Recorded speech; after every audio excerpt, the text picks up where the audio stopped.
Hello friends, welcome to another new video. আপনাদের আবার একটি নতুন ভিডিওতে স্বাগত জানাই। তো গতকালই আপনাদের সামনে আমি একটা ভিডিও নিয়ে চলে এসেছিলাম, যেখানে আমি বলেছিলাম যে স্কুল আবার ছুটি হতে পারে কিনা বা শিক্ষা প্রতিষ্ঠানে পুনরায় গরমের ছুটি হতে পারে কিনা, সেই নিয়ে শিক্ষা দপ্তরের বক্তব্য এবং বিভিন্ন জেলাভিত্তিক স্তর থেকে প্রাইমারি স্কুলের যে ডিপিএসসি গুলো ছিল, সেই প্রাইমারি স্কুল যারা পরিচালনা করে থাকেন জেলা স্তর, জেলা শিক্ষা দপ্তর ডিপিএসসি, সেই ডিপিএসসির পক্ষ থেকে চলে আসছিল আপডেট বিভিন্ন জেলাভিত্তিক, এবং আমি বর্ধমানেরটা আপনাদের সঙ্গে শেয়ার করেছিলাম।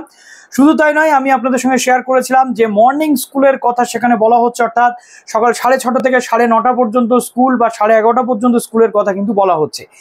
এবার আমি যেটা গতকালকে আপনাদের সঙ্গে একটা ইঙ্গিত দিয়ে রেখেছিলাম যে স্কুল শিক্ষা দপ্তর বা শিক্ষা দপ্তর এই নিয়ে যথেষ্ট উদ্বেগের মধ্যে পড়তে চলেছে, কেননা তাপপ্রবাহ কিন্তু প্রচণ্ড আকারে বেড়ে গেছে।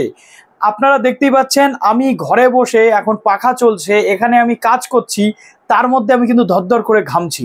আর সেখানে স্কুলগুলোতে, আমাদের বাংলার বিভিন্ন স্কুলগুলো আমরা যেটা দেখেছি, সেখানে স্কুলগুলোতে খুব বেশি যে বিরাট ধরনের ঠান্ডা করার পরিস্থিতি রয়েছে, পাখার ব্যবস্থা পর্যাপ্ত রয়েছে, এমনটা কিন্তু প্রত্যেকটি স্কুল বেসিস নয়। এবং দুতলার ঘরগুলোতে যখন ক্লাস হয় বা 3 তলার ঘরগুলোতে ক্লাস হয়, তখন কিন্তু যথেষ্ট সমস্যার মধ্যে পড়তে হয় টিচার এবং স্টুডেন্টসদেরকে। তো গতকাল অনেক স্যারেরা আমার ভিডিওতে কমেন্ট করেছেন, তার জন্য আমি আন্তরিক ধন্যবাদ এবং কৃতজ্ঞতা জানাই তাদেরকে। তো আজকে বিগ ব্রেকিং আপডেট উঠে আসছে, শিক্ষা দপ্তরের পক্ষ থেকে স্কুলের কর্তৃপক্ষকে ফোন করে কিন্তু পরিস্থিতি খতিয়ে দেখার চিন্তা ভাবনা করা হয়েছে, এবং স্কুল টু স্কুল কিন্তু শিক্ষা দপ্তরের পক্ষ থেকে প্রধান শিক্ষকদের কাছে ফোন করা হচ্ছে।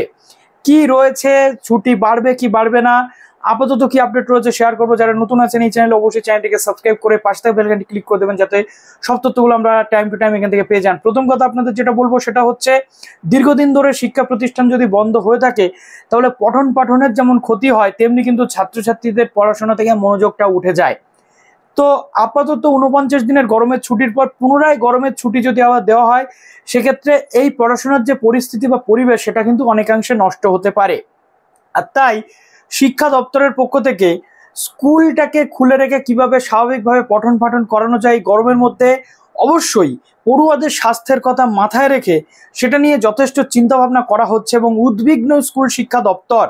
তার জন্য শিক্ষা দপ্তরের পক্ষ থেকে প্রত্যেকটা স্কুলের যারা প্রধান শিক্ষকরা রয়েছেন, তাদের কাছে ফোন করে করে জানতে চাওয়া হচ্ছে যে তাদের স্কুলে কি কি পরিস্থিতি রয়েছে, এবং এই পরিস্থিতিতে, এই প্রতিকূল পরিস্থিতিতে যেখানে তাপপ্রবাহ প্রতিনিয়ত বেড়েই চলেছে, সেই জায়গাতে দাঁড়িয়ে কিভাবে শিক্ষার্থীদের স্বাস্থ্যটাকে সুরক্ষিত রেখে, শিক্ষার্থীদের স্বাস্থ্যটাকে স্টেবল রেখে ক্লাস করানো যেতে পারে, পঠন পাঠন স্বাভাবিক রাখা যেতে পারে, তার জন্য স্কুল শিক্ষা দপ্তরের পক্ষ থেকে কিন্তু সাজেশন চাওয়া হয়েছে প্রধান শিক্ষকদের থেকে। এবং আজকের বিগ ব্রেকিং আপডেট কিন্তু এটাই উঠে এসেছে যে বিভিন্ন স্কুল শিক্ষা দপ্তর, যে বিভিন্ন স্কুলের প্রধান শিক্ষক যারা রয়েছেন স্কুল শিক্ষা দপ্তর থেকে, তাদের কাছে কল করে করে জানতে চাওয়া হচ্ছে যে আলটিমেটলি কিভাবে স্কুল পরিচালনা করা সম্ভব, এবং অবশ্যই ছাত্রছাত্রীদের স্বাস্থ্যের কথা মাথায় রেখেই এই বিষয়গুলি খতিয়ে দেখতে বলা হচ্ছে। প্রথমত কয়েকটা বিষয় রয়েছে যেটা অত্যাধিক তাপপ্রবাহের জেরে প্রধান শিক্ষকদের মতামত এখানে নেওয়া হচ্ছে, এবং কিভাবে নিয়মিত পঠন পাঠন স্টেবল রাখা যায় সেই কথা বলা হচ্ছে।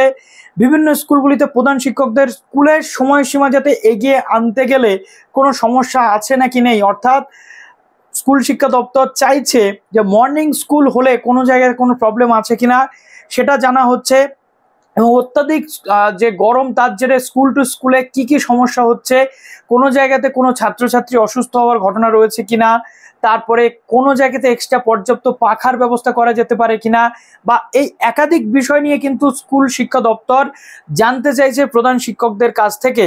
এবং সবচেয়ে সর্বোপরি সর্বোচ্চ যেটা কনসার্ন, সেটা হচ্ছে ছাত্রছাত্রীদের কোনো সমস্যা হচ্ছে কিনা।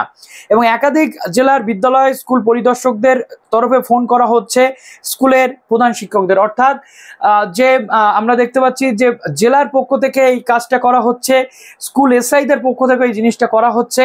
এবং সর্বোপরি যেটা বলা হচ্ছে যে স্কুলের সময় এগিয়ে আনলে কোনো অসুবিধা হবে কিনা। কালকে যেমন আমরা কমেন্টে বিরূপ যে মন্তব্য সেটা পেয়েছি, বিতর্কিত মন্তব্য আছে, তার মধ্যে বিপরীত কিছু মন্তব্য। অনেক জায়গাতে বলা হচ্ছে যে স্কুলে সময় এগিয়ে আনলে সেটা সুবিধা হয়। অনেক ছাত্রছাত্রীরাও বলছেন যে অনেক দূর থেকে স্যার ম্যাডামরা আসেন, তাদের স্যার ম্যাডামদের পক্ষে স্কুলে তাড়াতাড়ি এসে ক্লাস করানো কিন্তু সম্ভব সেই অর্থে হবে না। তো তো এখানে একটা যথেষ্ট জটিল পরিস্থিতি তৈরি হচ্ছে। অনেক স্কুল আছে যেখানে 150-200 কিলোমিটার দূরে টিচারদেরকে যেতে হয়, সেখানে 6টা 6:30টার মধ্যে যদি টিচারদের পৌঁছানো সম্ভব হবে কি হবে না সেটা একটা প্রশ্ন।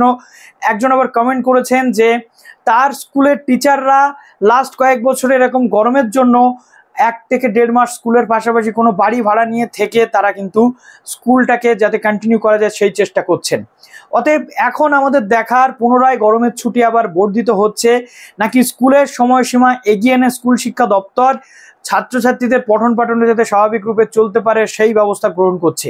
তো এই নিয়ে আগামীতে যেমন যেমন আপডেট আসবে আপনাদের সামনে নিয়ে চলে আসবো।